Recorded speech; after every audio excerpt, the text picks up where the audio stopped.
Okay. How do you hear me? Nice and close. Alright, talk at me again. No.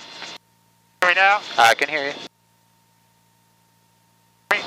Yeah, you gotta talk loud into it though. Can you hear me? Yeah. Okay. Let's Alright, try me again. Can you hear me? Yeah, okay, I got you.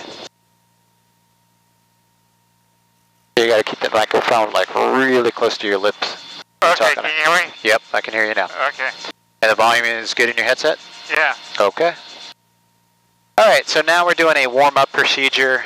We're just going to get our water temperature because there's a water-cooled engine and our oil temperature's up. Water temperature usually comes up pretty quick. Then we start checking our systems. There's a lot of good redundancy in this helicopter, like 2 fuel pumps. You can fly on one, 2 ignition packs, so if one pack goes, you can still fly on one. Basically two spark plugs per cylinder, so if one fails, you still have spark, keep that cylinder firing. And then 2 FADEC computers. So if one of the computers fails, you have a backup computer that can still run all the systems. So once the water temp gets into the green range, we can check our fuel pumps. We turn one off at a time. Make sure that the engine can run on the other one. And we're looking for a little bit of a drop. We got it. Ignition packs, we turn one off at a time. Make sure the engine still runs. And it does. And then we turn one FADEC computer off, which is indicated by these lights here. So number 1 is off. I recycle it, turn it on, and get amber, 3 red, and then green. That means it's self-tested good. 2 comes off, FADEC 2 computer is off. Reset the switch, amber, red, red, red. Reset, it's good. Now if there was a code that got thrown in here, you'd get an amber light. Or if the computer failed, this light would go out and the red light would come on.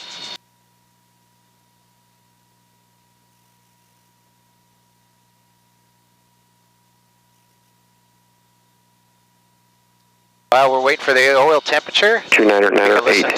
Expect a visual approach runway 27 is in use. The traffic pattern altitude is 1000. Use caution for bird activity in the vicinity of the airfield. Read back all holds for instructions and runway assignments. Advise others contact that you have information Sierra.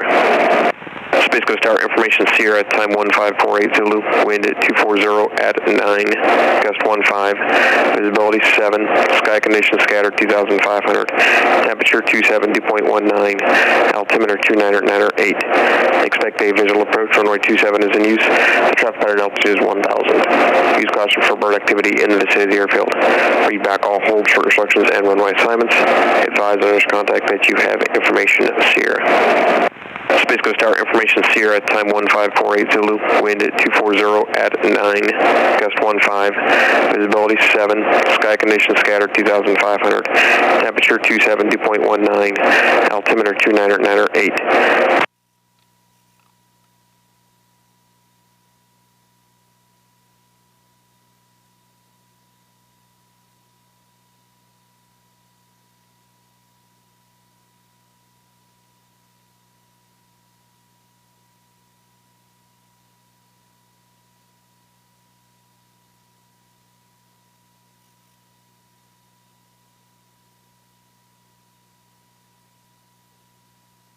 Alright, and it's just a waiting game here, so. Waiting on. Oil temperature, just to get it into the green there. Okay. That's the whole thing. You want to wait. You don't want to overstress the engine by having cold, viscous fluid going through there. So you let the engine warm up. That oil starts thinning out, the viscosity. You can start lubricating all the parts properly. Because if you just get 100% right away, you're going to just start damaging seals, and the longevity of the engine goes down.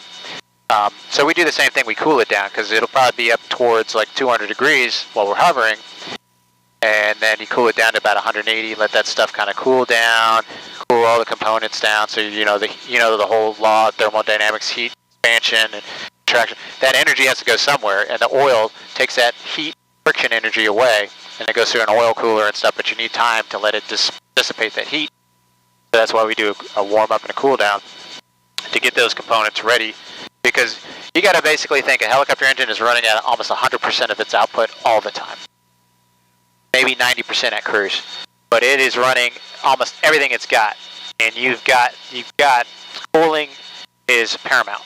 Got to have that cooling, otherwise you're gonna be in trouble. All right, so it looks like we got that. Now we can do what's called a run-up checklist, and we're gonna run up. The engine is E, and the rotor is R.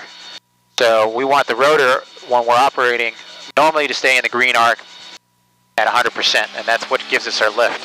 If we lose the engine, the rotor can decouple, and we can fly the helicopter to the ground safely, as long as we maintain the proper rotor RPM. Okay. We're not gonna do any crazy auto rotations or anything today, but pretty proficient at that. I've been doing several throughout the week today, this past week. So what we do is we do a sprag clutch check, come up to about 100% here. I got a hand throttle on my left side. I roll the throttle slowly off. The engine comes down fast and the rotor slowly. So that sprag clutch disengages from the engine. It allows the rotor to still free wheel. And we can use, as we're coming down, the upward airflow keeps that rotor spinning like a windmill. Yeah. And then we can still control everything down to the ground.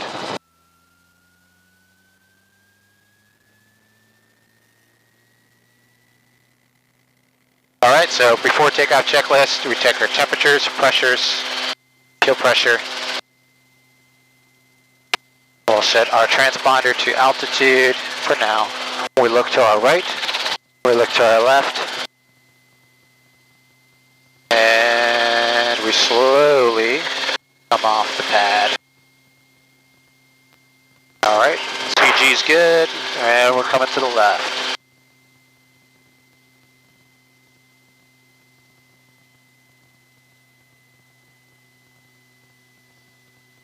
Alrighty, so we're just going to hover here a little bit, monitor all the instrumentation. So we got a lot of wind today. Yep, got to be cautious of that. We don't want to hover into a tailwind, because it pretty much took all my aft cyclic to keep the nose from going all the way down. So the wind, when it hits your tail, it has a tendency to kick it up, and then your nose comes down, and then you start going forward, and you lose control authority. But bring the nose back to the left, and we're weather vaned into the wind. Alrighty, now let's do a power check here. We're going to come up, high hover. Feels different than an airplane, right? Can't hear you. Yeah, it's different. Yeah.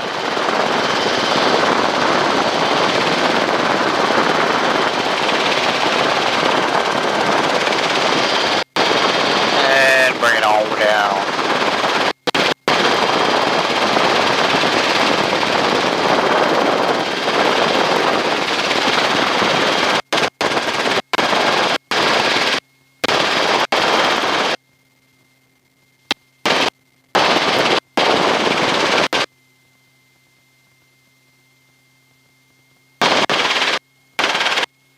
That's the cool thing about the helicopter, right? So we can hover, we can go where we want. I'm going to put it down on these little pads here, just for practice. And if you're uncomfortable anytime, just let me know. I'm good. Yeah?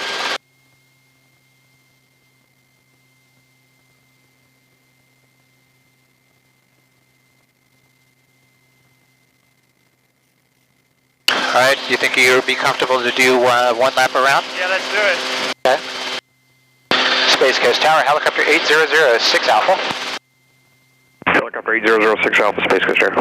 Yeah, we're on the east ramp here with informations here. I'd like to try to do a present position departure and come back one lap around back to the east ramp here. Helicopter 06 Alpha, depart from present location, will be your own risk. Use caution, winds are 230 at 9. You can make left closed traffic and report to midfield left down. Okay, it's going to be left closed traffic, cleared for takeoff, present position, report midfield, helicopter 8006 Alpha. Alright, temperatures, pressures, good. Here we go. Airborne. Airborne.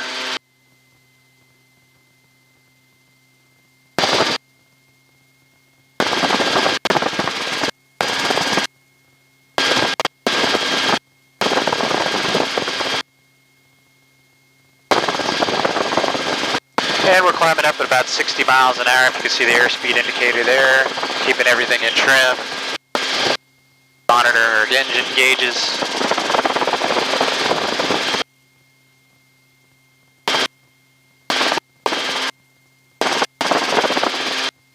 Smelling for smells.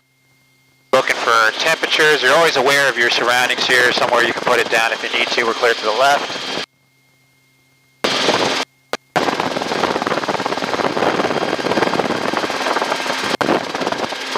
And we're going to have a little bit of a tailwind as we come around here. It's going to be pushing us over.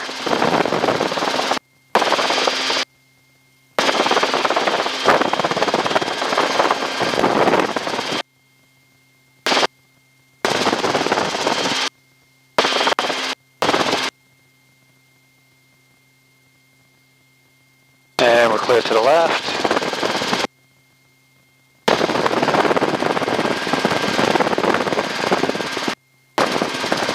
Helicopter 8006 Alpha midfield downwind, and we'll make the approach to the grass just to the south of the east T-hangar ramp there for full stop. Helicopter 06 Alpha landed the grass just to the southeast ramp, will be at risk. Landing at our own risk, helicopter 8006 Alpha. Alright, so I'm going to reduce the collective. We'll start coming down. About 60 miles per hour, maintaining our airspeed. Aircraft is in trim. Got our landing area in sight. There's that factory, or the power plant, US1, the McDonald's. Clear to the left. Plenty of places to put it down if we had to.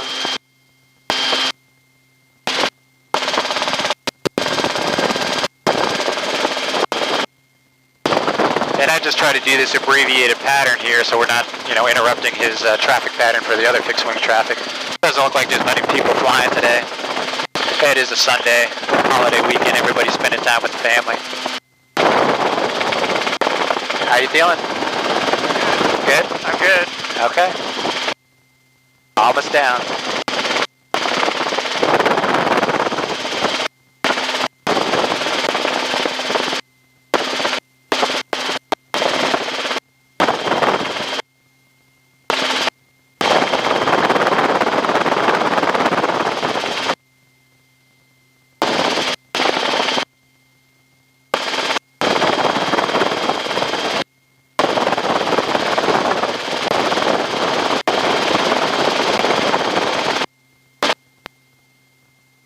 And then once we get down here, we're going to hover over to the dolly, and then you'll just help me out again to make sure that the right skid is over the dolly, and then we'll set her down.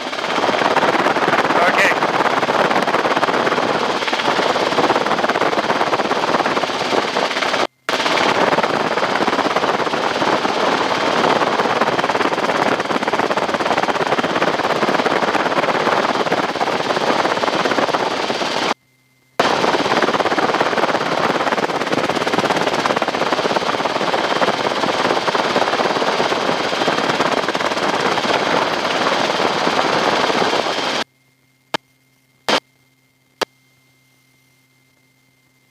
Alrighty, and we want to keep the nose into the wind here because I don't want to go weather vaning all over the place.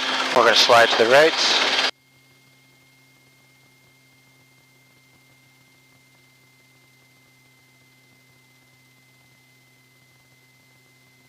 Wow, I didn't know a helicopter could do this. Oh yeah. This will be kind of a twofold, just a demo flight for you and then just kind of a maintenance test flight for the maintenance I just did. Make sure the oil leak stopped.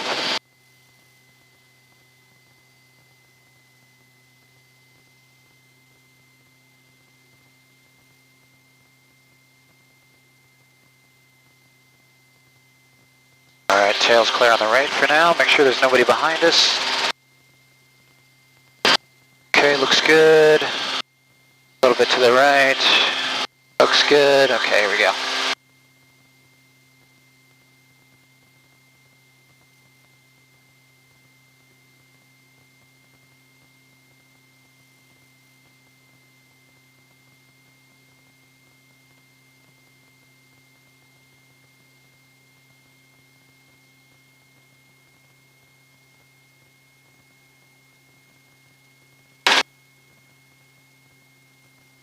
Alright, so you're going to keep an eye on that right skid. Just make sure it's over, at least on the dolly somewhere for us.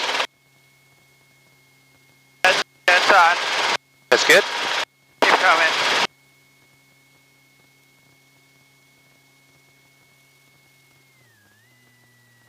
Got to fix that up just a little bit.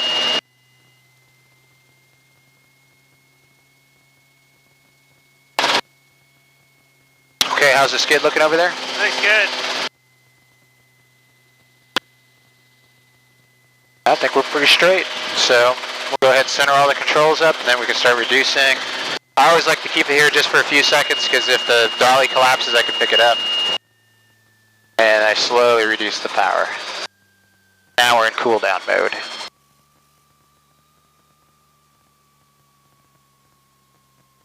A little bit different, right? Yeah. Things you didn't think you could do in an aircraft. You